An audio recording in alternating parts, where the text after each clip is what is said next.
This week, Ilan Stavans, co-editor of an anthology of Yiddish culture titled How Yiddish Changed America and How America Changed Yiddish, remarks that most Yiddish speakers were multilingual, which helped the language survive. That has enabled Yiddish to live in a kind of a nationless nation in the minds of many, in the hearts of many, and it has that quality of the fabulous, of the ethereal, of the magical, that enables it to go on. Welcome to Writers' Voices with Monica and Caroline. I'm your host, Monica Hadley, and with me on this very snowy and cold January morning is my mother and co-host, Caroline Kilborn. Yes, I think winter has arrived. Yeah, I think you said that a month ago. Well, then it got warm again, didn't it? I know, it did. I know. And I was gone for most of the warm weather from Iowa. I was in Texas and Florida. And then I come back and it's like blizzard, so. Yeah. Maybe I should never have gone away. So, Mom, tell us a little bit about our guest today. Our guest today is actually edited with another gentleman. This book, which is How Yiddish Changed America and How America Changed Yiddish. And it's a very interesting book because there's all kinds of things in it from different authors and different perspectives, and it's just amazing. And Ilan Stavans is one of the authors, and that's editor, and that's the person we're talking to. My voice is bad because I have this crud that I can't get rid of.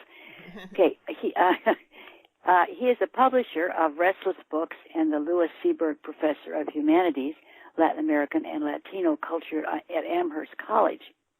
His books include On Borrowed Words, Spanish Dictionary Days, A Disappearance, and A Critic's Journey, among others. He has edited numerous things, and he is the recipient of numerous awards and honors, including the Guggenheim Fellowship, Chile's Presidential Medal, the International Latino Book Award, and the Jewish Book Award. It's just amazing how they got all these things together, and I'm really impressed by the whole thing. So we're welcoming him today, and welcome to Writers' Voices, sir. Oh, it's a pleasure to be with both of you. Oh. So, Ilan, I notice, that you are very well versed in both Jewish literature and Latin American. So tell us a little bit about your background that gives you expertise in both those areas. I am a product of a mix of cultures, of a crossroads. I am the descendant of immigrants from Poland, in the Ukraine, and Russia to Mexico at the very beginning of the 20th century, Eastern European Yiddish-speaking Jews that arrived escaping anti-Semitism, pogroms, and settled in Mexico, and within one or two generations really thrived, were actors and painters, and manifested themselves in different cultural ways.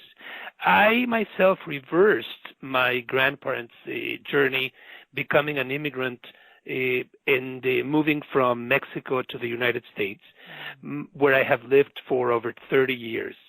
And when I was growing up, I had several languages at home because I was the child and grandchild of these immigrants.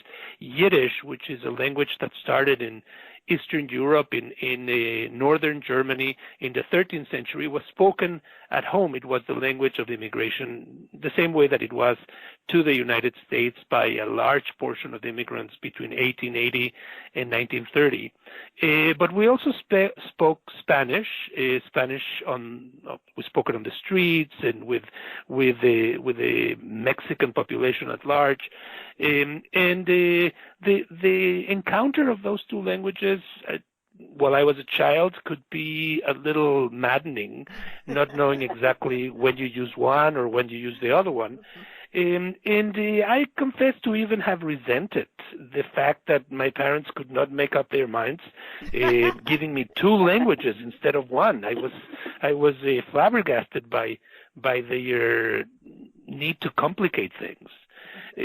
But eventually, as I grew up and took a step back from that environment and became an immigrant myself, adding another language, English, I realized that having more than one language is really an asset, and started to appreciate much more that the dialogue that the two original languages had.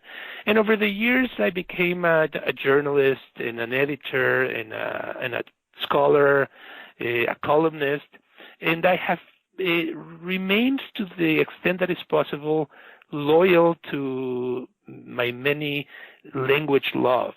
I have tried not to give them up or sacrifice them along the way. As it often happens in the life of an immigrant, you have to figure out how to survive, and so you don't have time to open a dictionary or keep learning. But I've been lucky in that sense, and so I've kept close to Yiddish and close to Spanish, and studied the histories and the cultures and the literary manifestations of each of them, and have benefited in terms of happiness as a result, because both of those are incredible traditions, very different from one another, that have nurtured extraordinary writers that have won the Nobel Prize and that have been able to state in a way that the world is presented to them that I think is very unique. Now, in this compilation, How Yiddish Changed America and How America Changed Yiddish, it is written in English, and some of the entries have a translator named. So obviously they were originally in Yiddish and translated to English, but some of them do not. And does that mean they were written in English but by Yiddish-speaking people? Exactly. Okay. It is similar to what's happening with Latinos today in the United States, or other immigrants. The children of immigrants not always speak the language of their parents. They speak English in this case in the United States, but they have a certain nostalgia for the language that the parents had.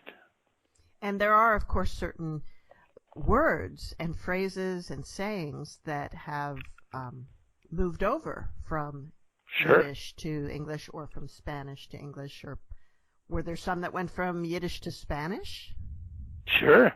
There have been, the immigrants have a very impactful presence wherever they go, in spite of the times in which we live today, that tends to demonize them.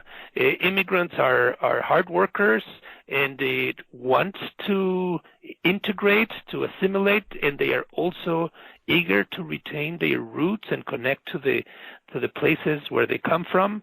And they do so also at the level of language. They enter the new language and they try to learn it as fast as they can, but they live in and they dream in another language, and sometimes those two languages contaminate each other or cross-fertilize each other. And so there are words from Yiddish that have become part of English, and many words of English that have become part of Yiddish, and the same thing with Spanish into English and English into Spanish. Yeah.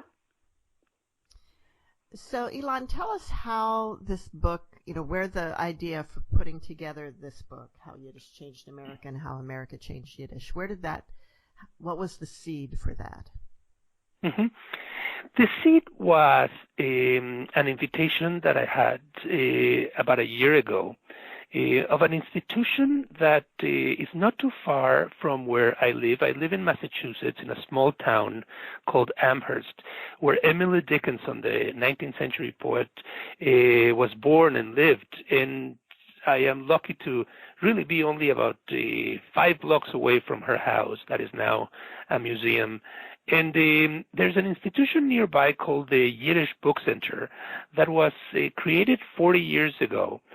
Its mission was to rescue books that were being thrown away, literally, I'm not using a metaphor here, by older people who had read those books, but the children and grandchildren of them could no longer read Yiddish, so they they couldn't figure out what to do with them. And when they died or when they moved from one place to another, they were throwing them away.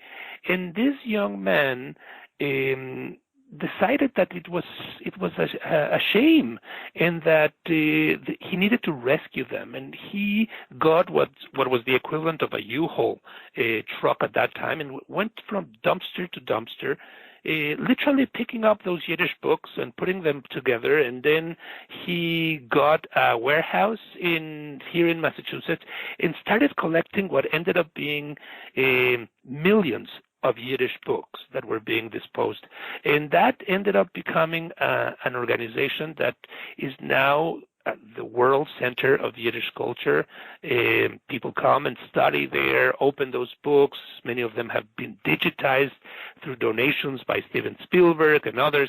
And living in close proximity, it has been always really extraordinary. I do things there, and I have taught.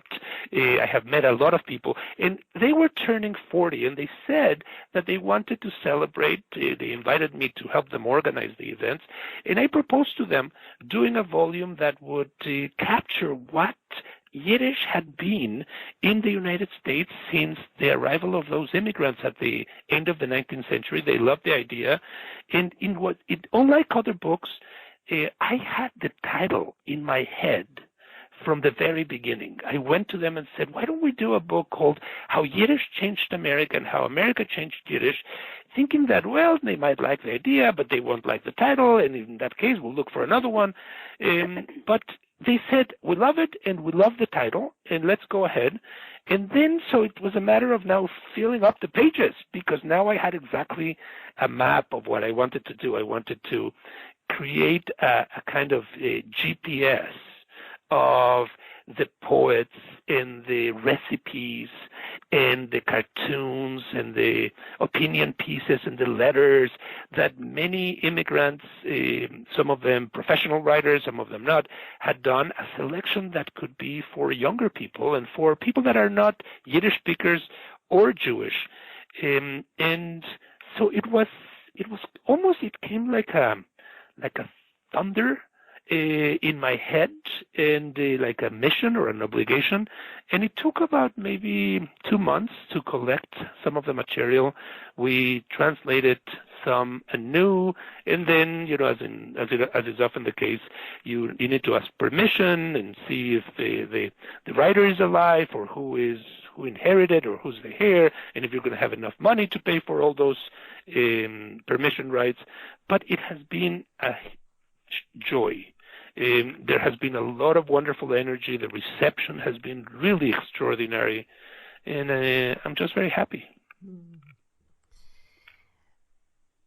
Ilan, do you speak Yiddish now? I do. You do? Mm-hmm. Okay. And yeah. Are there very many people who still speak it on a day-to-day basis in the United States? Yes, there are. There are probably 300,000 Yiddish speakers in the United States. There are Orthodox Jews in New York, in Miami, in Los Angeles, in many cities that speak Yiddish on a day-to-day basis for their regular routine, going to the market, going to school, cleaning the house, whatever it is. There are also many secular, non-religious Jews that still speak Yiddish and that have passed it on to the next generation. But one of the extraordinary things about Yiddish is that, having been targeted by the Nazis during the Second World War with the speakers, obviously they were not going against Yiddish, they were going against the speakers of Yiddish, and 6 million Jews perished between 1939 and 1945. Yiddish has made a comeback. There's a revival of it.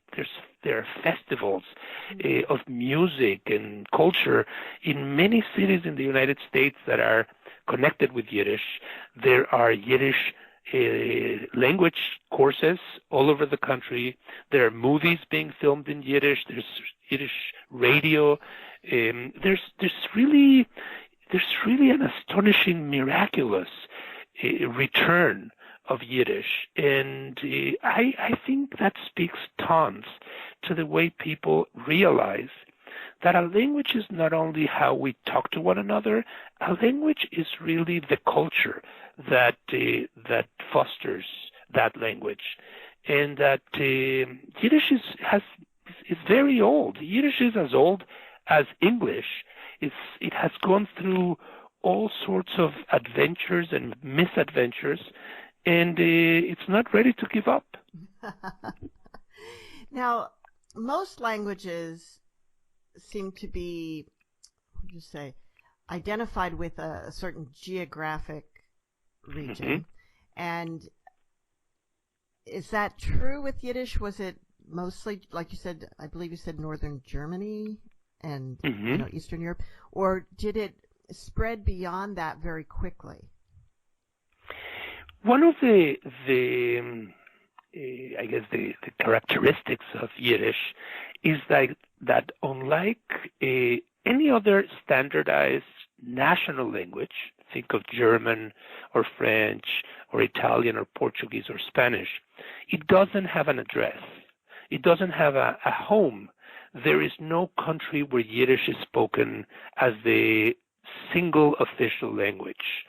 There are Yiddish speakers all over the world, but there's no nation that has a flag and a currency and a national anthem that are all in Yiddish.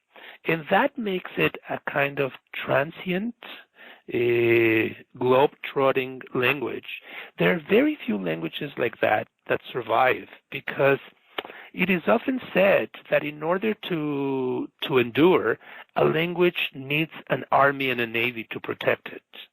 And Yiddish hasn't had that ever. And it was said when Isaac Bashevis, the famous Yiddish writer, won the Nobel Prize in 1978, that maybe that is the reason why there aren't many words for weapons in Yiddish. There's no much need for them. And so there is really not a place where all this is grounded. And that could be seen as a handicap. Again, if you don't have somebody to protect you, you are very vulnerable. On the other hand, you could talk about the restlessness, the spirit of endurance that Yiddish has, that without all that, it is spoken and continues to be written, and music made, and poetry spread all over the world.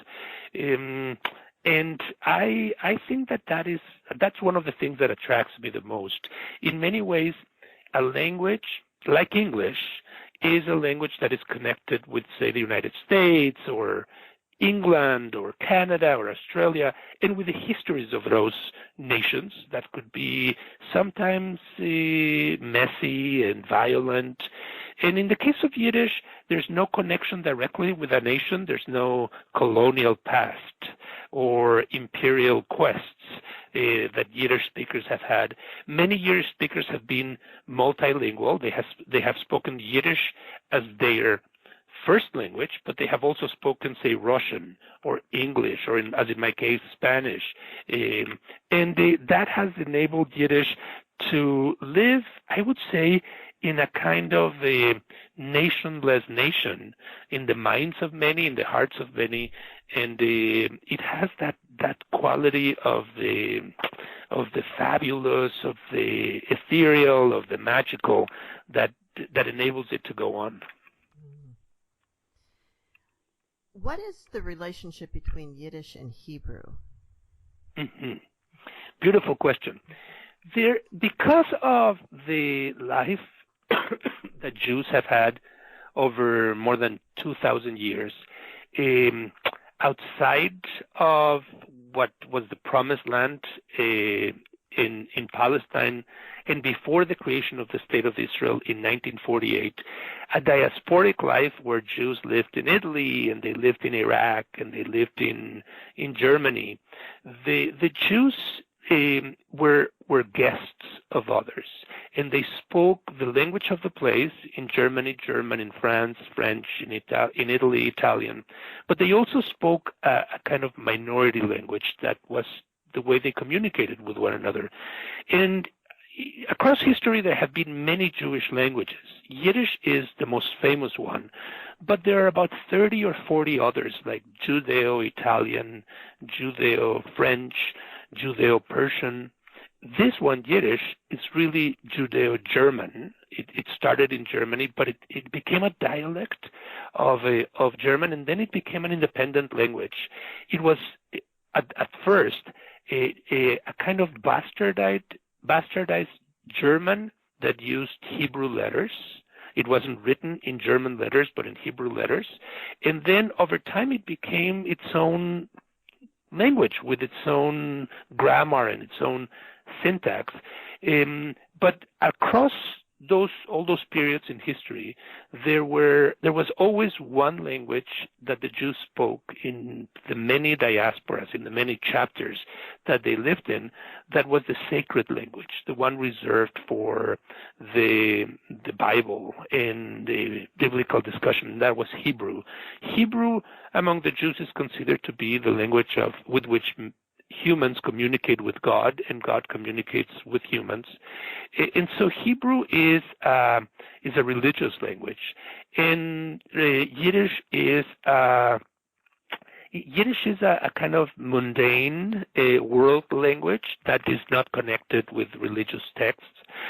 But then in the middle of the 20th century, something dramatic happened in the history of the Jews, and that is that a Jewish state was created, Israel, and that Jewish state had to choose which language it would have. And at the very beginning, they thought that it should be Yiddish. The majority of those who had immigrated to Israel, at that point called Palestine, were Yiddish speakers, and there was a strong push to speak Yiddish as a national language.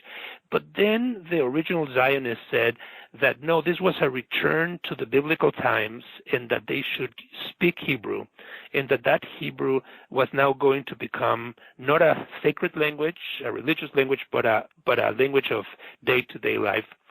So Hebrew became the language of the State of Israel, and it's also the language of sacred religious texts.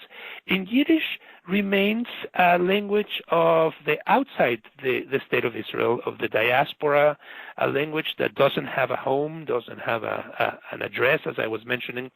The relationship between the two can sometimes be difficult, complicated, as it often happens in families. There's rivalry, there's envy between them.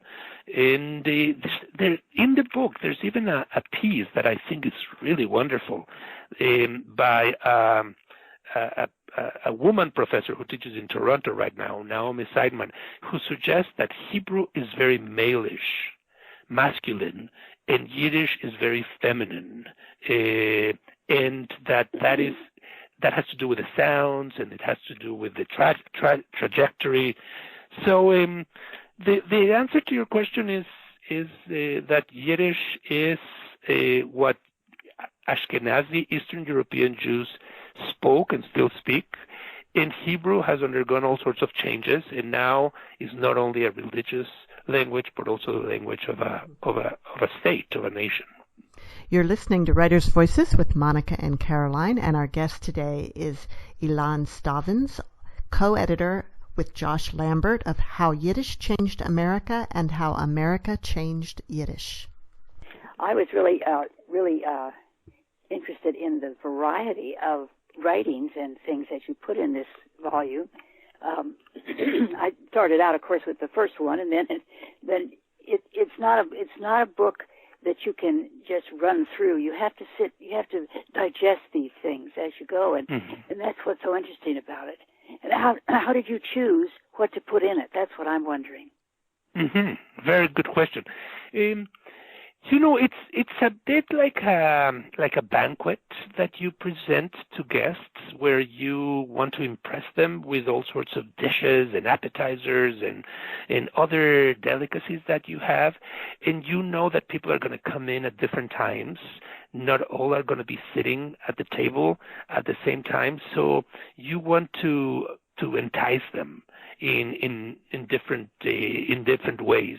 And so I made together with my co-editor Josh Lambert, I made an original selection that was twice the size in terms of length, and then of course one lives in the real world, and we couldn't have made a 1,000-page book because it becomes very expensive to produce and for readers to get. So we started cutting, and I have done 3 or 4 anthologies in my life as an editor, and I have come to the conclusion that when you edit an anthology, you're really editing 2 anthologies.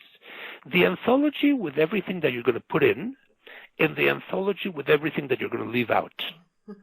And that you're hoping that the anthology with everything that went in is going to be better than the anthology with everything that is going to be left out. Because you know that readers are going to say, well, but he didn't include this, and he didn't include that. However, he really included this, and he really included that. So I think that what propels me is to try to make a selection that will capture the eyes and the minds and the hearts of different readers, trying to foresee what kinds of readers might come to this book, young and old, well-versed in this topic and absolutely neophytes to it, and hope that the brevity of the pieces, and sometimes a little longer to let them get a little more breadth and substance, will capture them. I think a good anthology in the end encourages the reader, as you said, to jump from one place to another. You don't read it from beginning to end. Very few people do that. But to do something else, and that is to get excited and hopefully go to the book where a particular entry is coming from and read other short stories or other poems by that same writer. In that sense, it's kind of like a getaway or like a portal to a whole world, like a little hole in the wall that you are inviting people to use to see what's in the room on the other side. Well, I think that's what happened. That was well done, very well done. Thank you. Ilan, could you describe a little bit of the different sections of the book and what Sure. the purpose of those various sections is? Mm-hmm. The book is divided into various parts. In total, there are, I'm looking at here, there are 6 parts, and those parts are more or less both thematic by theme, and they are chronological. The very first part wants to show people where the immigrants came from and what they said when they first arrived to the United States. What was their first impression of the Statue of Liberty? What did people think of how Americans behaved when they first arrived? What they ate? How they dreamed?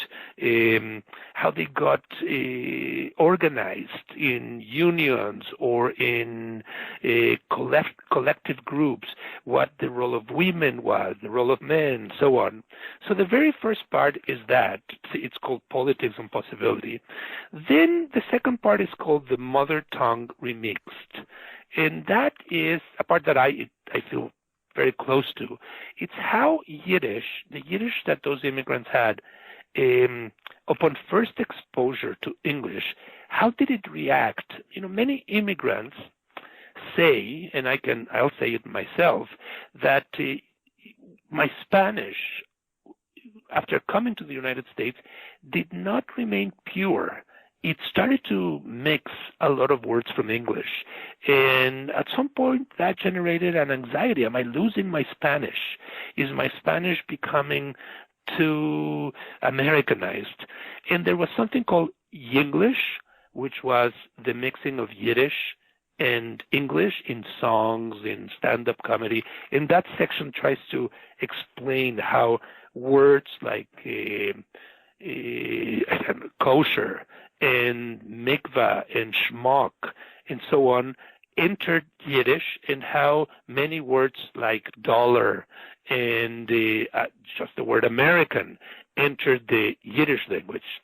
Then there's a section called Eat, Enjoy, and Forget that is about how Yiddish food changed, how the cuisine of Eastern European Jews got mixed with Chinese cuisine or with Latino cuisine, how they ate, what they served, the type of dishes. Like, very few people know that when you eat a bagel in the U.S., you're really eating a type of bread that was created by the immigrants in New York, and the word bagel is a Yiddish word. So that goes also for instance, companies like Cisco that were giving recipes to Jewish housewives at the beginning of the 20th century on how to cook their particular dishes with Crisco and other different types of oils and ingredients. Then there's a section called American Commemoration that is about Yiddish writers building their own identity here in the United States. The following section, the fifth, is called Oi, the children, and it's what happens to the children of those immigrants that start rebelling and they don't want to learn Yiddish and they want to do things on their own. And it really talks about the tension between the generations. And the very last part is called The Other Americas. And that's something that I'm very proud of in terms of the book, being Mexican myself. As you know, the word American has two meanings. It means a citizen of the United States, but it also means a citizen of the Americas, Mexico and Argentina and Cuba and Canada. And Yiddish also lived in those countries. I am a byproduct of that. So that section, The Other Americas, is about how Yiddish evolved in Canada and in Mexico and in Argentina and in Cuba, the different types of encounters that reflected. And so you can see that it goes from first exposure to varieties of culture and diet, hygiene, and then enters generations that clash, the grandparents, the parents, the children, the ways the language itself is like a thermometer of how the culture of the Yiddish-speaking Eastern European Jews is changing over time along the decades, and then what happens in different parts of this continent, from Canada to the Patagonias.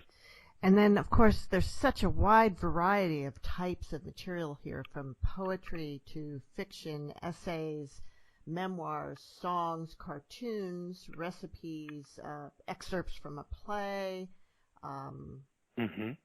oral histories, memoirs. I might have said that already. So, I mean, you don't ever letters.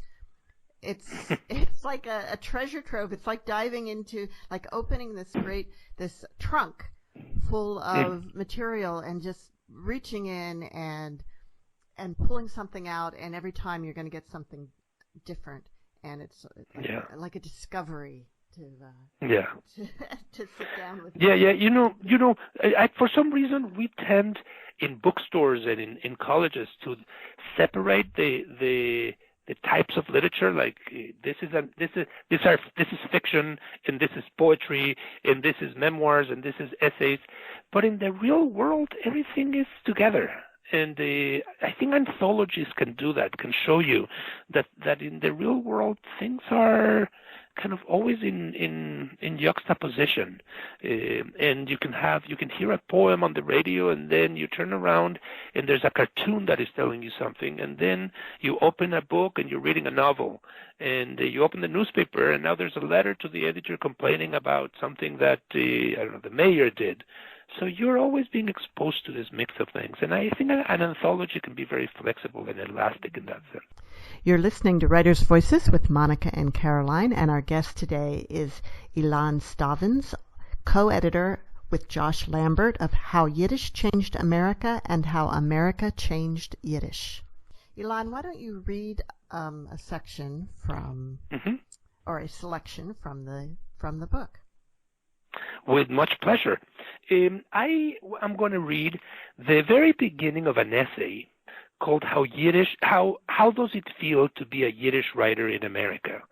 It was written by Isaac Bashevis Zinger, who, as I mentioned before, is arguably the most famous Yiddish writer ever, not only in the United States. He was born in 1904 in Poland and immigrated to the United States in 1935 and won the Nobel Prize for his stories and his novels and his children's stories as well in 1978. He died in 1991. He lived most of his life in New York City. His many stories were published in the New Yorker, and he died in New York, but he also lived mostly throughout the end of his life in Miami. This essay was originally published in Yiddish. It's translated into English by the author Isaac Bashevis Zinger himself in a newspaper called Forwards. In English, is known as the Jewish Daily Forward on May 23rd, 1965. I once said that a Yiddish writer is like a ghost who can see but is not seen. Perhaps that is why I like to write ghost stories. The Yiddish writer not only belongs to a minority, but he is a minority within a minority. He is a paradox to his own people. Theoretically, a Yiddish writer is dead. He moves around like one of my phantoms, a corpse who either ignores his own death or is not yet aware of it. When I tell people what my occupation is, I expect them to shrug, and they do. I feel no insult when asked, "Does Yiddish still exist?" Or when I am solemnly informed that I am writing in a dead language. In truth, I have written in 2 dead languages. 40 years ago, the Hebrew I was attempting to write in was considered dead. In Heather, I also studied Aramaic, another dead language. These dead tongues taught me one lesson. When it comes to language, the difference between life and death is negligible. I have witnessed in my lifetime the resurrection of Hebrew. Yiddish, too, has grown almost overnight from a primitive tongue to a language immensely rich in idiom, imagery, and symbol. In my own time, Ukrainian, Belarusian, Lithuanian, Latvian, and many other tongues and dialects in Asia, Africa, and South America have sprung to life. We are living literally in an epoch of the resurrection of languages. The world forgets or pretends to forget that many languages today, which are the pride of those who speak them, were once looked down upon, as Yiddish is at present. They too were called vulgar tongues. In the early Middle Ages, Latin and Greek were the languages of the intellectual, and English, French, German, and Italian were a kind of Yiddish, spoken by peasants. As late as the 19th century, the nobles of Russia and Poland boasted of their children's ignorance of their mother tongues. French was the fashion then, and even though this borrowed tongue failed miserably as a means of literary expression in the countries that had adopted it. Many writers rose to greatness along with the languages that they helped to form. Pushkin, Dante, and Shakespeare did much to help create modern Russian, Italian, and English. Yiddish, although it was already spoken in those times, has been a few hundred years late in awakening. Modern Yiddish is only a few years older than I am. So rapidly have the changes come about that the language of books written in the beginning of the 20th century is already somewhat obsolete. Even today, Yiddish still lacks a standardized spelling. The first Yiddish encyclopedia and a complete Yiddish dictionary are only now in the process of preparation. And that was Ilan Stavans reading from How Does It Feel to Be a Yiddish Writer in America? And that is a selection from How Yiddish Changed America and How America Changed Yiddish. Now, you have some essays in here as well. Mm-hmm. You want to tell us a little bit about those? Sure. I've been writing in English for maybe 30 years, and I also write in Spanish, and I write in Yiddish, and I write in Hebrew, and I write in Spanglish, which is the mixing of Spanish and English. And throughout the years, I've written essays on some important aspects of Yiddish, like there's an essay in the book about a very famous children's book in the United States called Where the Wild Things Are by Maurice Sendak. And very few people know that he himself was the child of Yiddish-speaking Eastern European immigrants, and that many of the images of the monsters that he created for that book, those charming, non-threatening monsters, the wild things, as he calls them in the book, are really his aunts and uncles that used to come to his house. Some of them were survivors of the Holocaust. They looked strange. They made strange gestures. They spoke in a strange language, but he loved them. And he pays tribute to them. And I wrote a little piece on how, in a child's mind, an adult who that child doesn't know might have an impact that lasts in bizarre ways inside the child's mind and then transforms itself to something totally different. And then I also have at the very end of the book a little short reminiscence, a little memoir on growing up speaking Yiddish in Mexico and how strange it was. Mexico today has about 135 million people and only about 30,000 Jews. The majority of Mexicans will never see a Jew in their life and will never hear anything connected with Yiddish.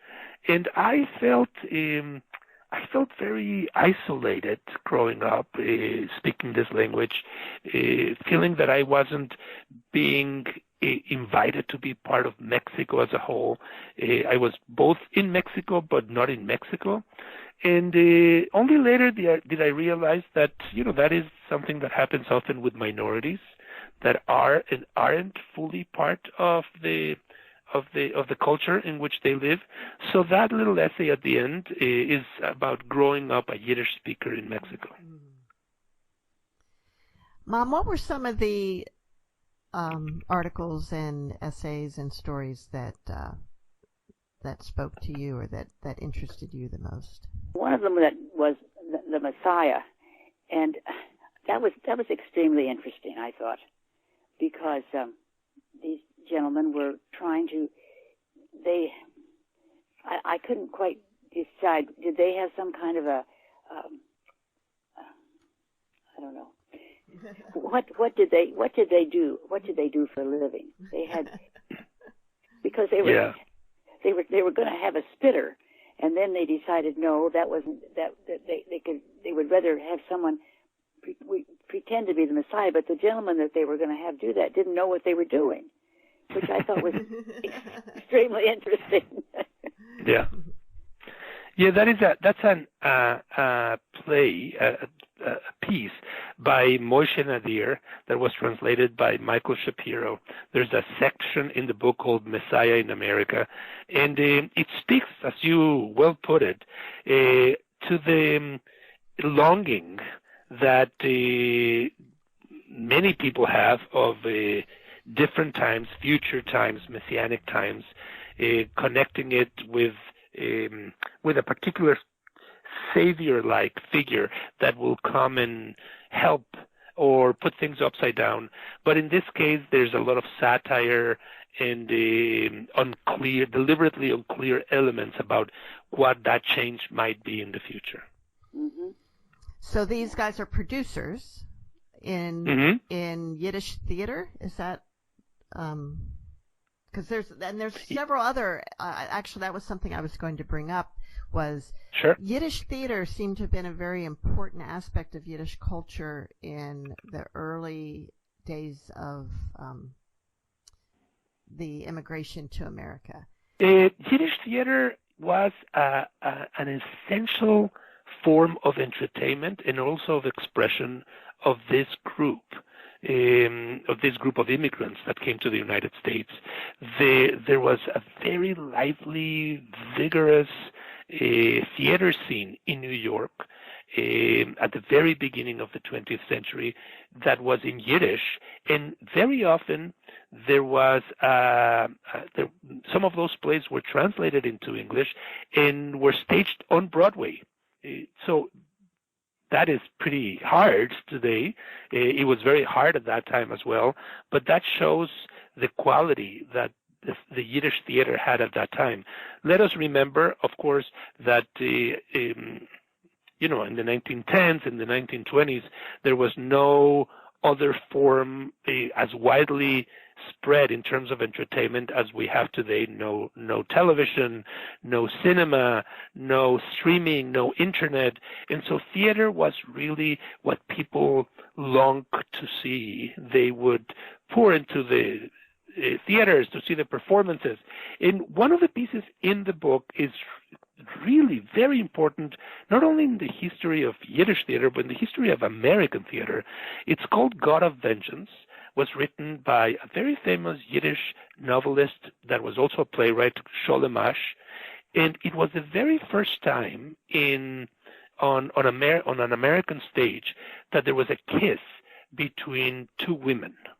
And it was so scandalous at the time, we're talking about the 1910s, that there was a riot outside when the first performance was about to take place.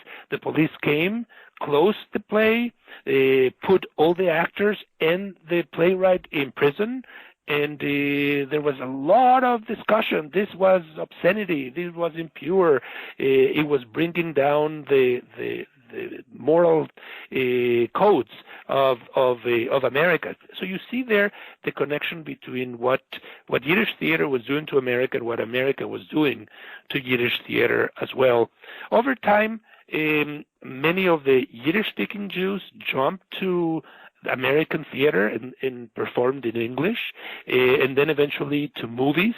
Walter Matthau, for instance, Leonard Nimoy of Star Trek, were Yiddish speakers. The book includes memoirs by them.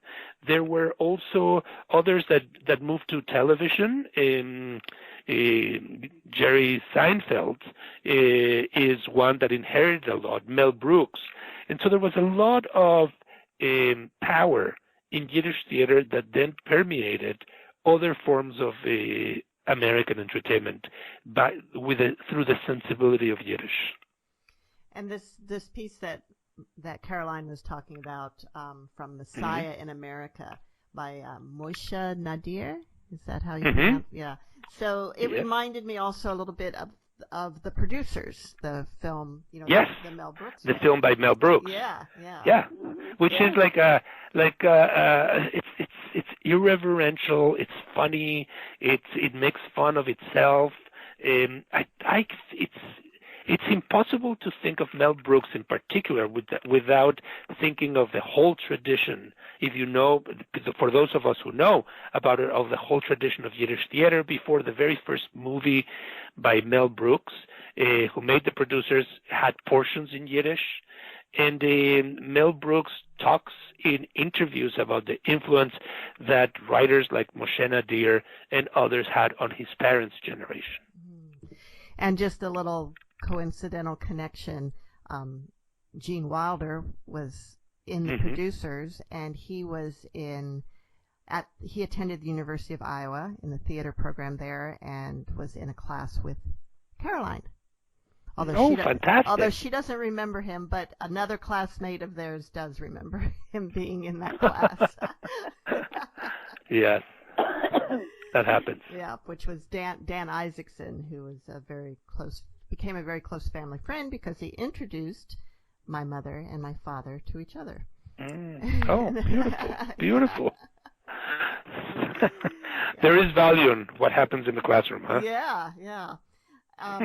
So, Ilan, tell us a little bit about Restless Books. Yeah. I'm really happy that you asked that, Monica. Restless Books is an independent, non-profit publishing house based in Brooklyn, New York, that I started 6 years ago. Having been an author for many years already then, and every opportunity I had on radio and in newspapers and other media to complain about how little is translated from other languages into English in the United States. For instance, in Germany, 60% of the books that are published every year come from other languages and are translated into German. In France, it's 51%. Spain also has a very high percentage. But in the United States, only 3% of all the books that are published every year, it comes from other languages and it's in translation. There's a kind of allergy here. The most powerful country in the world has so little interest in what's happening in other parts of the world and in other cultures, in other languages. So I used to complain all the time when I could that this country was closing its eyes and ears and heart to the rest of the world. And at one point, already coming close to turning 50, the host of a radio show told me, "You've been saying this, Ilan, for a long time. Isn't it time to change your message or maybe do something about it?" And that message, that statement really left me, impacted me. And I decided that either I try to do something on my own or that I would try to present it in different ways. But I took the first option and tried to see if I could raise some money and create a publishing house that, however small its impact, would try to change the diet of American readers by talking much more about immigration, talking about bringing translations of books of other cultures. Maybe it was a midlife crisis. I didn't think it was going to go fast, to be honest. I thought maybe after one book or two books, the thing would vanish into thin air. But all these years later, we are publishing 20 books a year. It's a very healthy program. We get books from Iceland, from Russia, from the Arab world, from Latin America. We get grants to translate them into English. We match them with sharp translators. It's always very important to make the connection between a good translator and a book, because there has to be some sort of empathy between the two.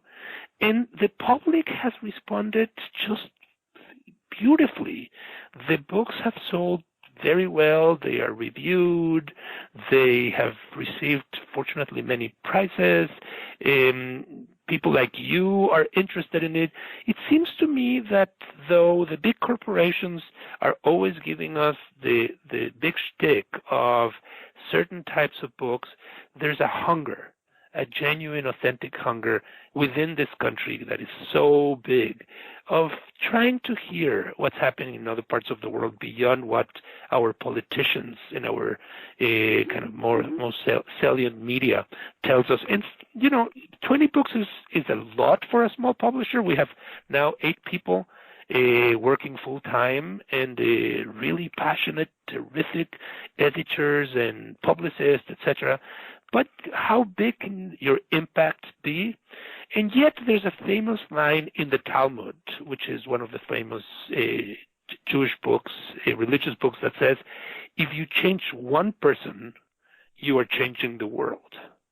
And so it's a book at a time, maybe I should say a page at a time, or a sentence and a word at a time. But there is a change that I am noticing, and it also, frankly, justifies my days. Oh.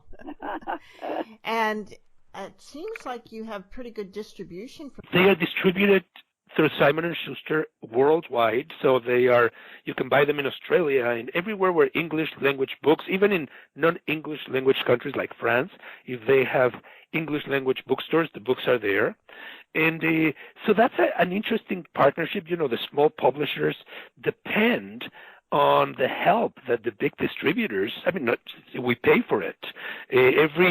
Every dollar that comes in, because of sales in a book like How Yiddish Changed America, 20 cents of that book go to Simon & Schuster for distribution, for publicity, etc. But those books are being read in London. They are being read in Johannesburg, and that's amazing.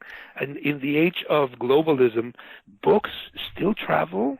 They don't travel as fast as an email, but people are hungry and they look for different things. And though we all complain that people are reading less and less, I think that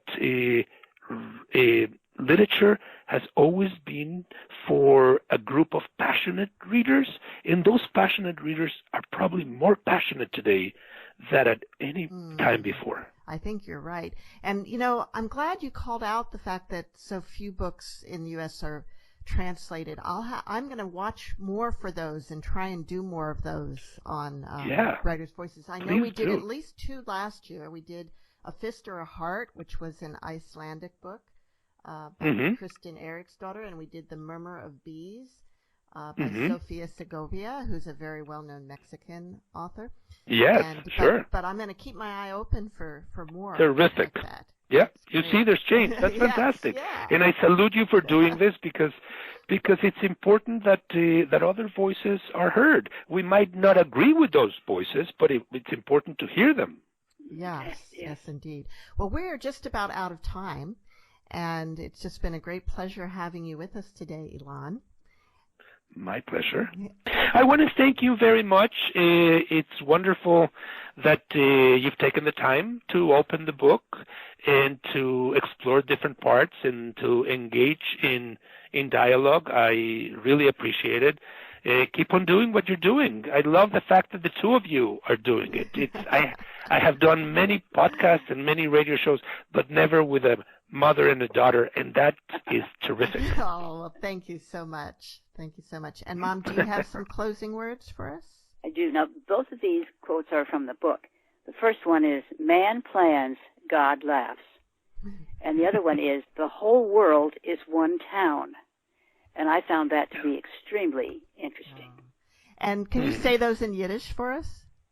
I can't say those because I don't have them. I don't want to falsify them, but I can tell you one that a Yiddish saying that I really love. It's called Der Seichel is a Kricher, and it means that understanding grows at a snail's pace. Well, thank you for being with us, and see you all next week on Writers' Voices. Bye-bye. Bye-bye.